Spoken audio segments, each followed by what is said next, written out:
తెలంగాణలోనూ భిన్న వాతావరణం నెలకొంది.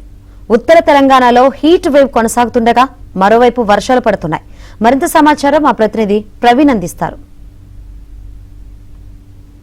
సో అనుకున్నంత చురుగ్గా నైరుతి రుతుపవనాలు సాగటం లేదు. పూర్తిగా కూడా ఇంకా రాష్ట్రమంతా కూడా విస్తరించినటువంటి పరిస్థితి కనిపిస్తూ ఉంది. అయితే ఎల్నినో ఎఫెక్ట్ తోటి ఈ ప్రభావం అంతా కనిపిస్తుందని చెప్పేసి కూడా చెప్తున్నారు. అయితే ఎల్నినో ప్రభావం ఎంతవరకు ఉంటుంది, ఈసారి నైరుతి రుతుపవనాల మీద ఆ ఎఫెక్ట్ ఎంతవరకు కనిపిస్తుంది, వర్షాభావ పరిస్థితులు ఏంటి, అసలు కురిస్తే కుంభవృష్టి కురుస్తుంది లేకపోతే కరువు పరిస్థితులు కనిపిస్తూ ఉన్నాయి. సో వీటన్నిటి మీద మనతో డిస్కస్ చేసేందుకు వాతావరణ శాస్త్రవేత్త శ్రీనివాస్ గారు మనతో పాటు ఉన్నారు. సార్ నమస్కారం సార్.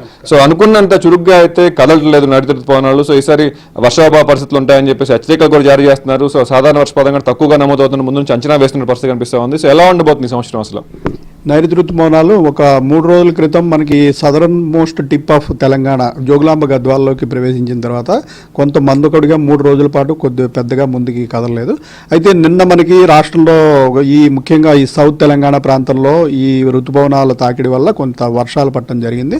ఇటు నల్గొండ, సూర్యాపేట, భద్రాద్రి కొత్తగూడెం, ఖమ్మం, ఈ భద్రాద్రి కొత్తగూడెం, ఖమ్మం ప్రాంతాల్లో అయితే 2-3 చోట్ల భారీ వర్షం 9 నుంచి 10 సెంటీమీటర్ల వరకు కూడా రెయిన్ పడింది.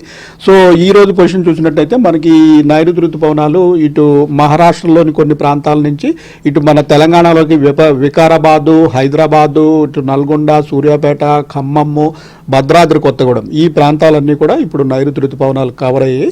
రాగల 2-3 రోజుల్లో మొత్తం మిగిలిన తెలంగాణలోని ఉత్తర తెలంగాణ, మధ్య తెలంగాణలోని మిగిలిన ప్రాంతాలు కూడా కవర్ అయ్యే అవకాశం ఉంది. మనకి ఈ 4 నెలల సీజన్కి వచ్చిన సెకండ్ స్టేజ్ ఫోర్కాస్ట్లో ఓవరాల్గా ఇండియాలో వర్షపాతము ఈ ఎల్నినో ఎఫెక్ట్ వల్ల 10% తగ్గే అవకాశం ఉంది. దీనికి మళ్ళీ మోడల్ ఎర్రర్ +-4%, అంటే మరొక 4% తగ్గినా కూడా అది కూడా ఇందులోకి వస్తుంది. అంటే సుమారు 86% నుంచి 90% వరకే రెయిన్స్ ఉండే అవకాశం ఉందని వచ్చింది. లాస్ట్ ఇయర్ చూసినట్టయితే మనకి ఓవరాల్గా కంట్రీలో 108%, 8% ఎక్సెస్ రెయిన్ఫాల్ పడింది. ఈసారి 90% వచ్చినా కూడా మనకి సుమారు 18% వరకు లోటు ఉంటుంది. అట్లాగే మన తెలంగాణలో చూసినట్టయితే లాస్ట్ ఇయర్ మనకి 30% అధికంగా రెయిన్స్ పడడం జరిగింది. హైదరాబాద్ సిటీలో అయితే 35% అధికంగా రెయిన్స్ పడింది. అయితే ఈసారి మనకి ఎల్నినో పరిస్థితుల్లో ఏమవుతుందంటే కొన్ని ప్రాంతాల్లో అధిక వర్షపాతం పడటము, కొన్ని ప్రాంతాల్లో బాగా తగ్గిపోవడము, ఇటువంటి పరిస్థితులు ఉంటాయి. అయితే ఈ 4 నెలల ఎల్నినో పరిస్థితి మన తెలంగాణకి ఏంటి చెప్తుందంటే ఉత్తర తెలంగాణలోని జిల్లాలు అలాగే దక్షిణ తెలంగాణలోని జిల్లాల్లో 20% నుంచి 30% వరకు లోటు ఉండే అవకాశం ఉండగా మనకి సెంట్రల్ తెలంగాణ అండ్ ఈస్ట్ తెలంగాణలో మాత్రం సాధారణంగా 20 నుంచి 30% అధికంగా ఉండే అవకాశం ఉందని మనకి ఫోర్కాస్ట్ చెప్తోంది.